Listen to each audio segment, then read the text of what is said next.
बाबा साहब ने सच ही कहा था कि शिक्षा वो शेरनी का दूध है जो पिएगा वो दहाड़ेगा, और इस कथन को पूरी तरह से सत्य करके दिखाया है हरियाणा की बेटियों ने। नमस्कार, मेरा नाम अरुण गौतम है और आप देखना शुरू कर चुके हैं ढाका टीवी।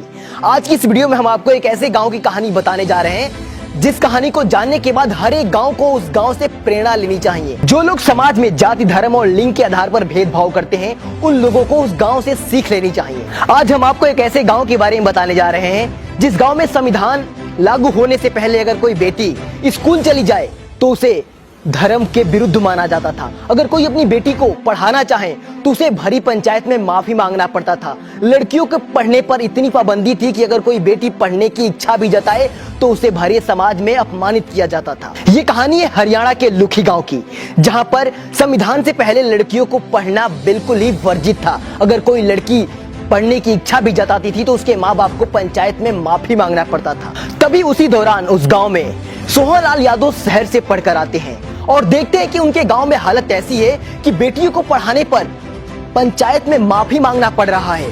महिलाओं को पढ़ना धर्म के विरुद्ध माना जा रहा है। जैसे ही वो अपने गांव में आते हैं और अपने गांव के हालात को जानते हैं कि हमारे गांव में आज भी लोग वर्ण व्यवस्था, मनुवाद, पाखंडवाद, अंधविश्वास की बेड़ियों में जकड़े हुए हैं, तो उनके मन में एक लालसा उत्पन्न होती है कि क्यों ना अपने गांव को मैं बदलूं और अपने गांव के अंधविश्वास, पाखंडवाद को दूर करूं।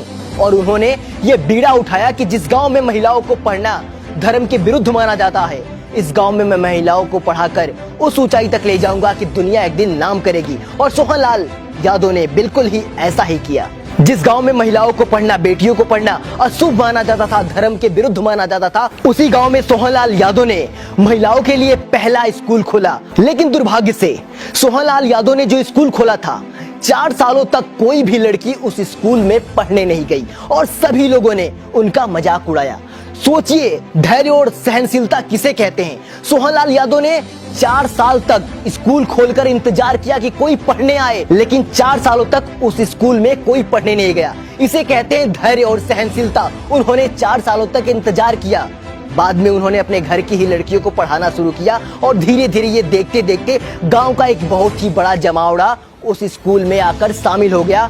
ये तो थी कल की बात, लेकिन सोहनलाल यादव के अथक प्रयास से आज उस गांव की हालत ऐसी हो गई है जिसका डंका पूरी दुनिया में बज रहा है। सोहनलाल यादव ने जो सपना देखा था समता मूलक समाज बनाने का, सोहनलाल यादव ने जो सपना देखा था अपने गांव की लड़कियों को शिक्षा देने का, वो सपना बिल्कुल ही सत्य हो चुका है। हरियाणा का वो लुखी गांव जहां पर महिलाओं को पढ़ना धर्म के विरुद्ध माना जाता था, आज उस गांव की संख्या 4000 है। 4000 में आधे से ज्यादा महिलाएं हैं और उन महिलाओं में 400 महिलाएं सरकारी नौकरियों में हैं। और सबसे खास और अहम बात है कि उन 400 महिलाओं में 325 महिलाएं टीचर के पद पर हैं। और सबसे अहम और खास बात तो आपको बताना भूल ही गया, सोहनलाल यादव ने सिर्फ इतना ही नहीं किया बल्कि उस गांव में धर्म, जाति, अंधविश्वास, पाखंडवाद से लोगों का नाता हमेशा हमेशा के लिए तोड़ दिया।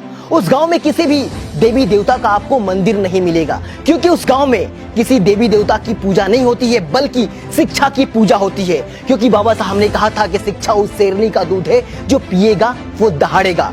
और इसी कथन को सोहनलाल यादव ने 100% सत्य करके दिखाया है।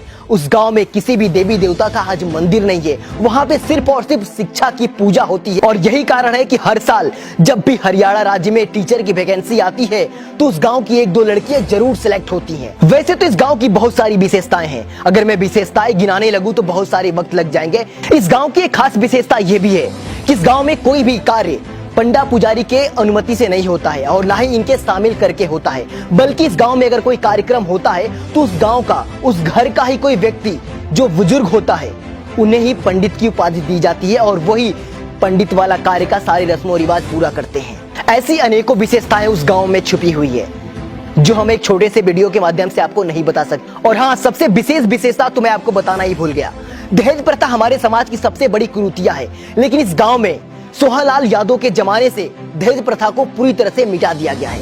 यहाँ पर किसी भी शादी समारोह में किसी भी प्रकार का 1 रुपए लेन देन नहीं किया जाता है। तो हरियाणा का लुखी गांव आपको कैसा लगा, कमेंट में अपनी राय हमें जरूर दें। और इस गांव की क्या विशेषता आपको सबसे विशेष लगी ये भी हमें कमेंट में जरूर बताएंगे।